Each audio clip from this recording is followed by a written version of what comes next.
My mother's 62nd birthday dinner was supposed to be a celebration. 18 people around a long table at her favorite Italian restaurant. The one with the white tablecloths and the candles she liked. My sister Rachel had picked the place. My brother Kevin had driven Mom there. I had paid for it. All of it. The $340 tab, the $60 cake, the flowers on the table. I'd Venmo'd the restaurant 2 days before and asked them to put it on a single card. My card. But nobody knew that part. And that was exactly the problem. I arrived a little after 6. Mom was already seated at the head of the table, laughing about something Rachel had said. The whole family was there. Aunts, cousins, Mom's 2 closest friends. Everyone was dressed up. Everyone looked happy. I slid into the empty chair near the end of the table next to Kevin and smiled. For about 40 minutes it was fine. Then Mom stood up to say something. She does this. Stands up mid-meal, taps a glass, demands everyone's attention. It's her thing. She's been doing it my whole life. I just want to say thank you, she said, holding her wine glass up. To my beautiful children. Rachel is getting married next year. Kevin just got promoted. And... She paused. Looked at me. And then she smiled, the kind of smile that isn't really a smile. Well, and then there's Nadia. Our family ATM. The table erupted. Not polite laughter. Real laughter. The kind that fills a room. Rachel covered her mouth, shoulders shaking. Kevin grinned into his water glass. My Aunt Linda slapped the table. Mom's friend Carol said, "Oh my God, that's so true," and everyone laughed harder. I sat very still. Mom wasn't done. She turned to the table, still holding her glass. Seriously. Whenever anyone needs anything, Nadia pays. Need a new fridge? Call Nadia. Car broke down. Nadia's on it. It's basically her job at this point. More laughter. Mom shrugged like she was being charming. Like it was funny. Like it was a compliment. I smiled. I didn't say anything. I picked up my fork and kept eating. And I made a decision. Not right then. Not in that moment. The decision had been building for months. Maybe longer. But sitting there watching my mother use me as a punchline in front of 18 people, watching no one defend me, watching the woman I'd spent 4 years financially keeping afloat laugh at the fact that she'd been doing it. Something inside me went very, very quiet. Not angry. Not loud. So, like a switch flipping off. I finished my dinner. I stayed until dessert. I said happy birthday to my mother, hugged her and left at 8:15. I drove home in silence. And that night at 9:47 p.m. I opened my laptop, logged into every account and began. I need to take you back. Because this didn't happen overnight. This was 4 years in the making. My dad died in February of 2020. Heart attack. He was 63. It was fast. One morning he was fine, that afternoon he was gone. Mom called me from the hospital and I drove there and sat with her in a white plastic chair and neither of us said much. That's how grief works sometimes. You don't have words. You just sit. Dad had been the one managing the finances. Not because Mom couldn't, she's not unintelligent, but because he just always had. He paid the bills.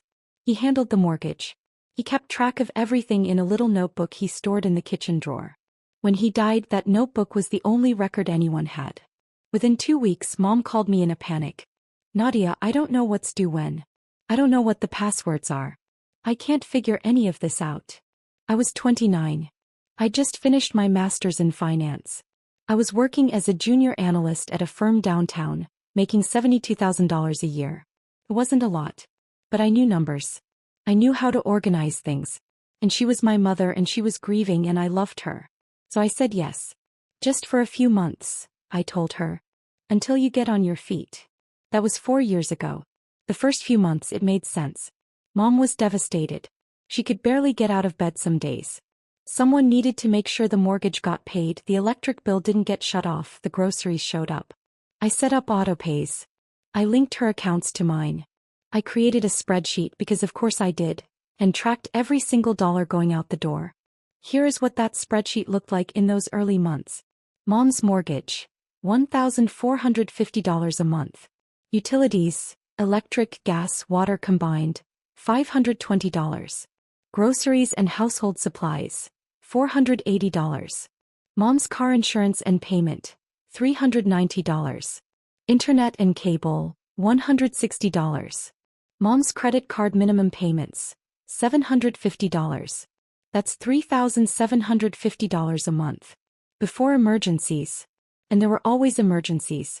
The water heater broke in March. $1,200. The fridge stopped working in May. $900 for a replacement. Kevin's car needed new brakes in June.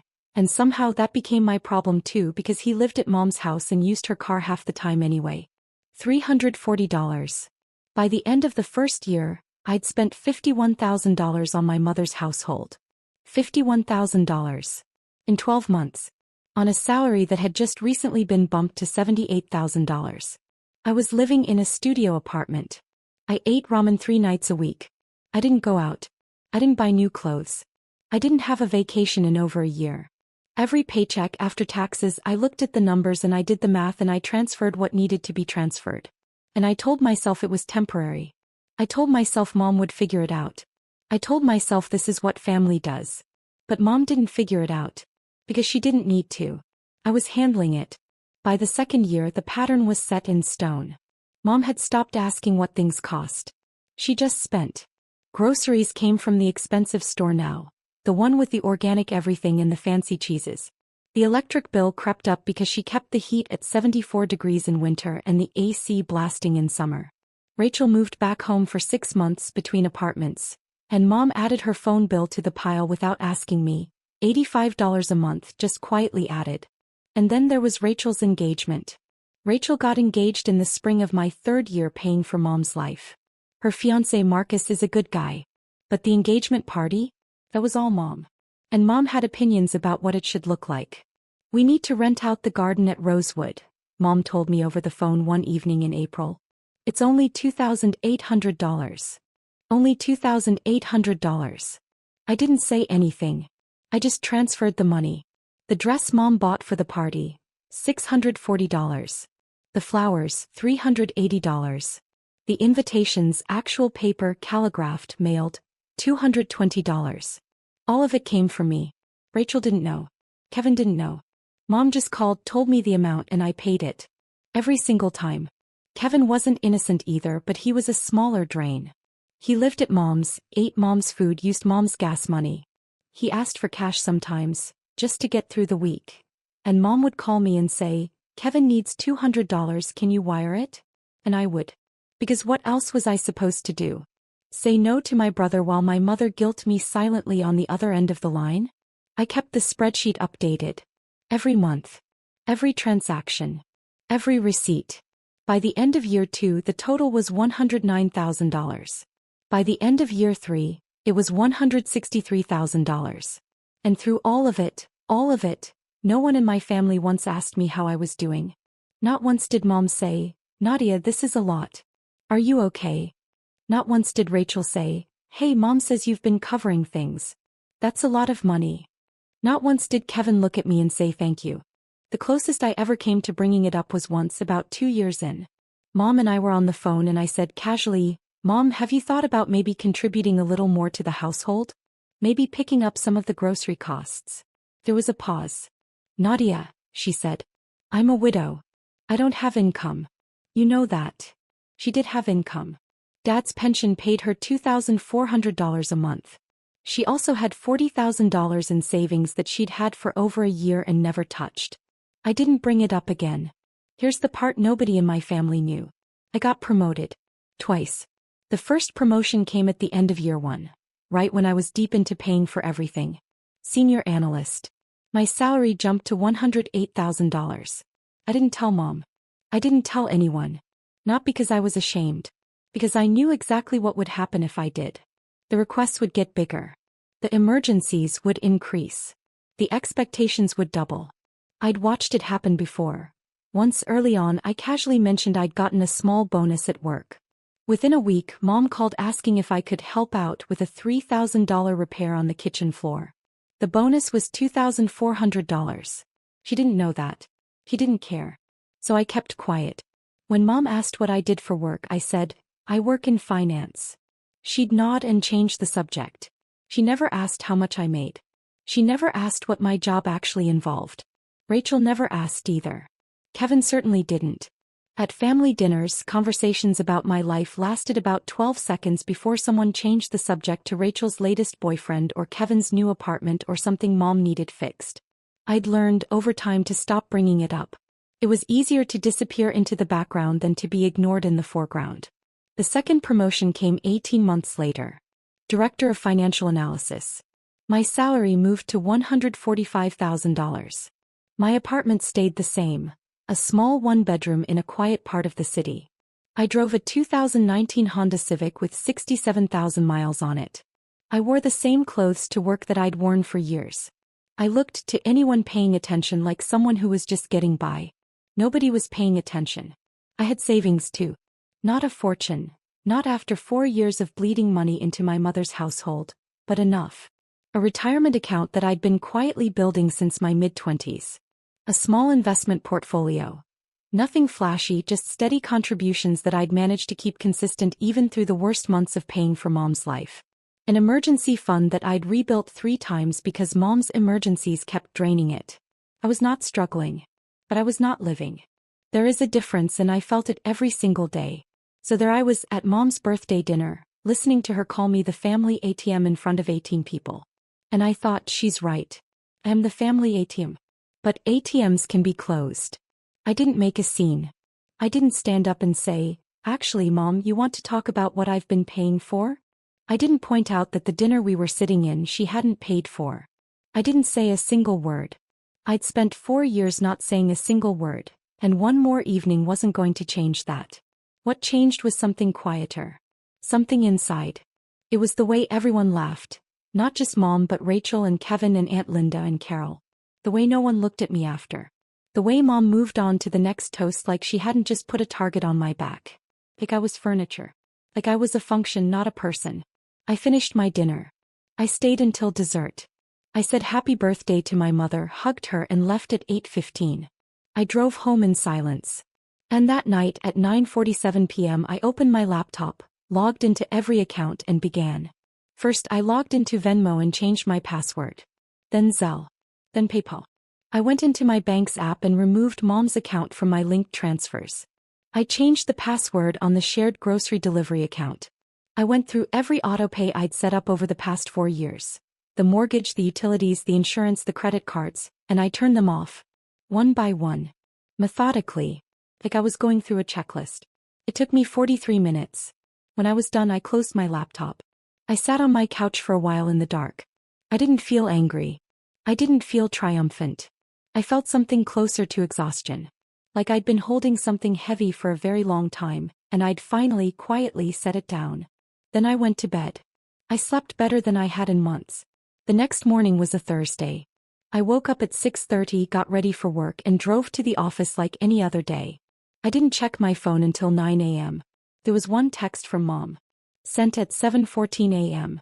Hey, did you pay the electric bill this month? Got a notification that it's overdue. I read it. I didn't respond. I put my phone face down on my desk and went back to work. By noon there were 4 more messages.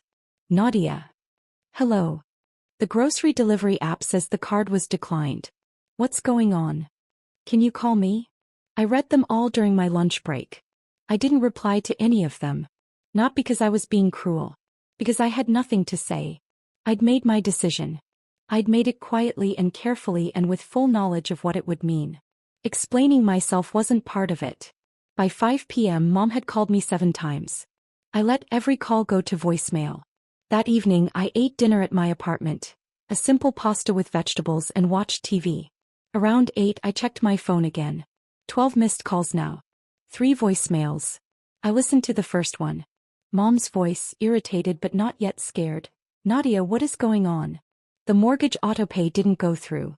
The bank sent a notification. Can you just call me back? This is getting ridiculous. I deleted it without listening to the others. Friday morning. I was at work by 8. My phone buzzed almost constantly throughout the day. Mom, Rachel, Kevin. All of them calling, all of them texting. I glanced at the screen periodically but didn't open anything. What was happening on the other end I learned later piece by piece. At 8:23 a.m. the mortgage autopay bounced. The bank sent a notification to Mom's email, the one I'd set up for her 2 years ago. and a text to her phone. The mortgage was $1,450. The NSF fee was $35. Total due now, $1,485. At 10:15 a.m., Mom tried to use the debit card linked to the account I'd been funding to buy groceries at the store down the street. Card declined. She stood in the checkout line with a cart full of food and had to put it all back. At 11:40 a.m., Kevin tried to put gas in Mom's car. Card declined at the pump. By 1 p.m. Rachel was texting me in all caps. "What is going on? Mom is freaking out." I didn't respond. By the end of Friday, Mom had called me 31 times. 31 times in one day. I know because I counted later when I went through the call log. The voicemails shifted in tone as the day went on. The first ones were annoyed. "Just fix this, Nadia." The ones in the afternoon were confused. "I don't understand what's happening." The last voicemail, left at 9:58 p.m., was the first one where Mom's voice sounded uncertain. "Nadia, what did you do Saturday?" "I slept in. I made coffee. I sat by the window with a book and enjoyed the quiet of my apartment. The quiet I never got to enjoy because there was always a call, always a request, always something that needed fixing." At 6:47 a.m. the heat in Mom's house shut off. It was February. The outside temperature that morning was 28 degrees. Inside Mom's house, without the furnace running, the temperature started to drop almost immediately. By 10 a.m. it was down to 52. By noon it was 44 degrees in the living room. Mom called me at 7 a.m. Then at 7:15. Then at 7:30. Rachel called at 8. Kevin called at 8:45. The first time he'd called me in weeks. By 10 a.m. the messages were different.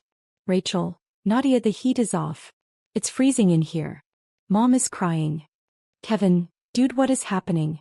Seriously. Mom, please. The heat is off. So cold. Please just fix this." I read every single message. I sat with my coffee and I read them and I felt not much. A small, sharp ache somewhere behind my ribs. The part of me that still loved my mother, that still remembered who she was before the grief turned her into someone who took and never once looked up to see what it was costing. But underneath that ache was something firmer. Something that said, "This is what you chose. This is what it looks like." I did not respond. By the end of Saturday, by the time I went to bed at 10 p.m., Mom had called me 80 times. 80 times in 3 days. I know the exact number because Rachel texted it to me at 11 p.m., in a message that read, "Mom has called you 80 times. 80. Please, Nadia. Just talk to her." I turned off my phone and went to sleep. Sunday morning. I was making breakfast when I heard a knock at my door. It was Rachel. She was wearing a heavy coat and a scarf, and her nose was red from the cold. She looked like she hadn't slept. When I opened the door, she stood there for a second looking at me, really looking at me, maybe for the first time in a long while. Then she looked past me into my apartment. It's a small place. 1 bedroom, a kitchenette, a living room that doubles as a dining room.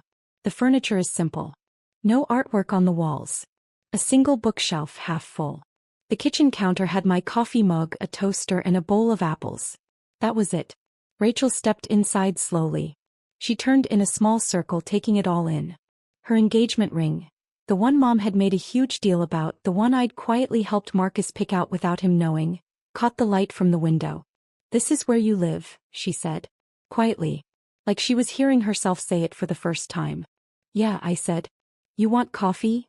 She didn't answer. She was still looking around. At the worn couch. The second-hand bookshelf. The small TV. The shoes lined up neatly by the door.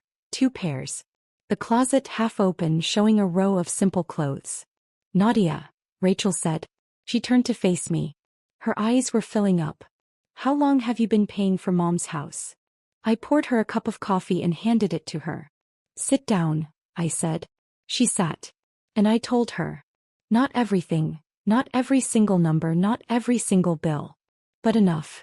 I told her about the spreadsheet. I told her about the mortgage and the utilities and the groceries and the car payments. I told her about Kevin's breaks and Mom's credit cards and the engagement party flowers and the calligraphed invitations. I told her the total. $187,000, I said. Over 4 years. That's what the bank confirmed. Rachel didn't say anything for a long time. She held her coffee cup in both hands and stared at the table. Her face went through several things: confusion, disbelief, and then something that looked a lot like shame. She didn't. Rachel started. No, I said. She didn't know how much. Or she didn't want to know. Either way. And you never said anything? When would I have said something, Rachel? Every time I tried, she made me feel guilty for asking. I'm a widow. I don't have income. She has Dad's pension. She has savings. He just never had to use them. Because I was covering everything. Rachel set her coffee down. She pressed her hands against her face. Oh my God, she whispered. We sat in silence for a while after that. The morning light moved across the kitchen floor. Outside, a car passed. Somewhere down the hall, a neighbor's dog barked. What do you want me to do? Rachel finally asked. Nothing, I said. I don't want you to do anything. I just want her to understand what's been happening. And I want her to figure it out. Rachel nodded slowly. She looked at me, really looked, and something in her expression shifted. Not pity. Something more complicated than that. I'm sorry, she said. I'm so sorry, Nadia. I had no idea. I know, I said. That's part of the problem. On Monday morning, Mom called the bank. She'd been calling me all weekend, 80 times by Saturday night, and another 40 by Sunday evening. I hadn't answered once. So on Monday, desperate, she called the bank directly. She wanted to know why the payments had stopped. She wanted to know what was wrong with the account. The bank manager, a woman named Sandra, was professional and calm. She pulled up the account history. She looked at the transaction records. And then she told Mom exactly what she saw. Mom called Rachel after that. Rachel called me. The bank manager told Mom everything, Rachel said. Her voice was steady, but I could hear something underneath it. A kind of quiet fury. Not at me, Mom. Every transfer. Every autopay. 5 years of records. Mom's name isn't on any of the funding. It's all been you. Every single month. I know, I said. Mom is. Rachel paused. She's not doing well. I know that too. There was a silence. She wants to talk to you, Rachel said. I'm not ready for that, I said. And I meant it. Not because I was angry, though I was, somewhere deep down, in a place I hadn't let myself look at for a long time. But because I needed Mom to sit with this. To really understand what had happened. Not just the numbers. The years. The silence. The loneliness of being the person everyone relied on and no one ever thanked. Okay, Rachel said. I understand. By the end of the first week, the consequences had compounded into something Mom couldn't ignore or minimize or laugh off. The mortgage payment had bounced twice now. The bank had sent a formal notice. Not yet a foreclosure warning, but close. The language in the letter was careful and specific, and it made clear that continued non-payment would trigger the next stage of the process. The heat had been off for 5 days. Mom had called a repair company on Sunday, but when she gave them her card, it was declined. She didn't have the $847 needed to cover the past due gas bill plus the $200 reconnection fee. She called Rachel, who didn't have it either. She called Kevin, who had $60 in his checking account. The electric bill was $380 overdue. A shut-off notice had arrived in the mail on Tuesday. The car insurance payment had bounced. A letter arrived Wednesday saying the policy would be suspended in 10 business days unless payment was received.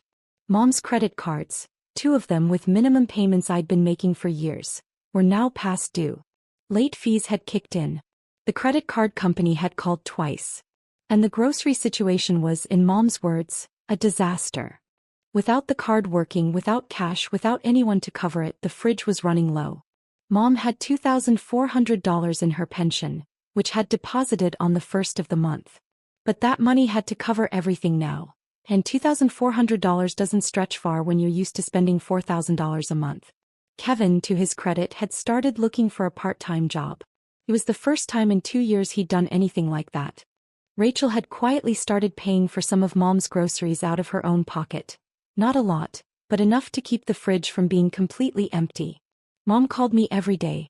Sometimes 10 times a day. Sometimes 20. The voicemails evolved. By Wednesday of the first week they sounded like this. Nadia, please. I know I said something stupid at dinner. I'm sorry. Can we just talk? Please. By Friday. The heat is still off. It's so cold in this house. I don't know what to do. Please, baby. Please just help us. Just this once. I promise we'll figure it out. By the following Monday, day 8. Nadia, I talked to the bank. I know how much you've been paying. I didn't realize. I swear I didn't realize it was that much. Please call me back. I'll do anything. Name your terms. Just please call me. I listened to every voicemail. Every single one. And I did not call back. While my family was falling apart financially, I was doing something I hadn't done in 4 years. I was living. The first week after I cut off the payments, I took the $3,800 I would have transferred to Mom's household and I did something different with it. I paid off a chunk of my student loans, a payment I'd been putting off for months. I set up a new automatic transfer into my investment account. I bought groceries at the store I actually liked, the one with the good bread and the fresh fish. I ordered a meal from a restaurant I'd been wanting to try for over a year. It was a Tuesday night when I sat down at that restaurant, a small Italian place with dim lighting and candles on every table, and ate a meal alone and enjoyed every single bite. The waiter asked if I was waiting for someone. I said no. He smiled and brought me another glass of wine and didn't ask again. I sat there for almost 2 hours. I ate slowly. I tasted everything. And for the first time in a very long time, I didn't feel guilty about spending money on myself. Because here is the truth that no one in my family understood. I had been paying for their life at the expense of my own. Not just financially. The constant calls. The constant requests. The constant low-level anxiety of knowing that if I didn't pay attention, something would break, something would shut off, someone would be in trouble. It lived in my chest like a weight I carried everywhere. To work. To bed. To the grocery store. And now it was gone. The silence in my apartment in those first few days wasn't lonely. It was peaceful. It was the first real peace I'd felt in 4 years. Rachel came back on the following Sunday. And the Sunday after that. She didn't come asking me to fix things. She came to sit with me. To talk. To understand. I think in her own way she was trying to make up for 4 years of not noticing. Not all at once. But slowly. One visit at a time. The second time she visited, she brought a bottle of wine and we sat on my couch and she asked me questions. Real questions, the kind no one in my family had asked me in years. What did I actually do at work? What did I enjoy? Was I happy? Did I have friends outside of the office? When was the last time I did something just for myself? I couldn't answer that last one right away. I had to think about it. I told her the truth. About the promotions. About my salary. About the fact that I'd been living in this small apartment not because I couldn't afford anything better, but because every dollar I spent on myself felt like a dollar taken from the family. I'd internalized it so deeply that I didn't even realize for a long time how wrong it was. I thought this was just what you do, Rachel said, holding her wine glass. For family. It is, I said. But not like this. Not one person carrying everything while everyone else benefits and no one says thank you. That's not family. That's just free labor with a guilt trip attached. Rachel was quiet for a long time after that. Mom doesn't understand, she said finally. I know. She thinks money just appears. Like it always has. Dad handled it before and then you handled it and she never had to think about where it came from. Yeah, I said. That's exactly it. So what happens now? I took a sip of my wine. Now she learns. By the end of the second week, the situation at Mom's house had forced some hard decisions. Mom had used Dad's pension money, the $2,400 she'd been saving untouched for years, to cover the most urgent bills. The heat came back on. The mortgage made a partial payment, enough to delay the formal warning. But it was a band-aid. The $40,000 in savings she'd been sitting on, the money she'd never touched because she never needed to, was now being opened reluctantly for the first time. Kevin got a part-time job at a warehouse. He started paying for his own gas. Mom sat down with Rachel and, for the first time in years, actually looked at a budget. A real one. Not the fantasy version she'd been living on, where money materialized whenever she needed it. The real numbers. What came in. What went out. What was left. It wasn't pretty. But it was honest. Mom called me again on a Thursday night. I let it ring. But this time the voicemail was different. Nadia, she said. Her voice was smaller than I'd ever heard it. Quieter. I talked to Rachel. And I talked to the bank. And I sat down and I looked at everything. Everything you've been paying. For 4 years. Pause. A long one. I didn't know. I swear to you I didn't know how much. I thought. I don't know what I thought. I think I just didn't think about it at all. And that's worse, isn't it? Another pause. I'm sorry. I'm so sorry, baby. Not just for the money. For the joke. For all of it. For never asking how you were doing. For never saying thank you. You deserved so much better than what we gave you. Her voice cracked just slightly on the last sentence. I know you're not ready to talk. But when you are, we'll be here. On your terms. Whatever you need. I listened to that voicemail 3 times. And then I sat with it. I didn't call her back that night. Or the next morning. But I didn't delete it either. I'm not going to tell you that Mom and I fixed everything overnight. We didn't. That's not how this works. What I will tell you is this. 3 weeks after Mom's birthday dinner, I agreed to meet her for coffee. Not at her house. At a neutral place. A small cafe near my office that she'd never been to. We sat across from each other and Mom looked tired and smaller somehow, like the weight of the past few weeks had physically shrunk her. She didn't make excuses. She didn't try to guilt me. She just sat there and listened while I told her, calmly, quietly, what the past 4 years had actually been like for me. The loneliness. The stress. The feeling of being invisible while being essential. The way she'd made me feel at that dinner like I was a joke. Mom cried. I didn't cry. I'd already done my crying months ago alone in my apartment in the dark, on nights when the weight of it all became too much. When I was done, Mom nodded. What do you need from me? She asked. I need you to handle your own finances, I said. I need you to use Dad's pension. I need you to sit down with Rachel and make a real budget. I need Kevin to contribute. And I need you to stop treating money like it grows on trees. Or like it grows on me. Mom nodded again. And one more thing, I said. Anything. I need you to never call me the family ATM again. Not as a joke. Not as anything. Because I'm not. I'm your daughter. And I deserve to be treated like one. Mom reached across the table and took my hand. Her eyes were red. Her grip was tight. I know, she said. I know that now. It's been 2 months since that dinner. Mom's household runs differently now. She pays her own mortgage, on time from her pension and savings. Rachel contributes to groceries and utilities. Kevin pays his own expenses. The budget is tight and it's a real adjustment, but it's honest. No one is drowning. No one is pretending. Mom calls me on Sundays now. Not 80 times. Once. We talk for about 20 minutes. She asks how I'm doing, actually asks and actually listens to the answer. Phew. It's a start. I moved to a new apartment last month. A 1-bedroom in a better building with bigger windows and a kitchen I actually like cooking in. I bought new furniture. I bought a painting for the wall. Something bright and warm that I picked out myself just because I liked it. I still drive the Honda Civic. Some habits take a while to change. But here is what I want you to understand if you've read this far. I didn't do what I did to punish my mother. I didn't do it out of spite or anger or revenge. I did it because I'd spent 4 years making myself smaller so that everyone else in my family could stay comfortable. And at some point, at a dinner table with a glass of wine in her hand, laughing at me in front of 18 people, my mother accidentally showed me exactly how small I'd become. So I stopped being small. And for the first time in 4 years I started taking care of the one person who needed it most. Me.